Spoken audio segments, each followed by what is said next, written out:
মোট কথা আমরা রেসপন্ড করেছি পজিটিভলি, আমরা এক্সপেক্ট করি, আমরা কোপারেট করব, তারাও কোপারেট করবে। সো এটা একটা উইন উইন সিচুয়েশন। একদিকে ওনারা একটা করে ফেললো, আমরা জাস্ট ভজন করে তা না, আমাদের সেটা আমরা তুলে ধরি। আই হোপ এই জিনিসটা রিজলভ হবে, এটা পজিটিভ হিসেবে। পজিটিভ মানে কি তাদেরও লাভ হবে, আমাদেরও লাভ হবে। আমরা তো চাচ্ছি না যে আমরা সব কিছু করে ফেলবো, এই ঠিক আছে। আর আজকে আমরা তো মসুর ডাল, চাল, এলএনজি এগুলোর ব্যাপারে বলেছি।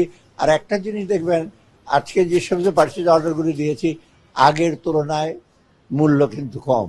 এটা কারণ হচ্ছে কি আমরা আরেকটু কম্পিটিটিভ করছি। আগে গুটি কয়েক সাপ্লায়ার দিত, এটা ওপেন করাতে কম্পিটিশনটা বেড়েছে এবং আমরা প্রাইসটা রিজনেবল পাচ্ছি। এটা কিন্তু আমাদের অনেক সাশ্রয় হচ্ছে। ধন্যবাদ।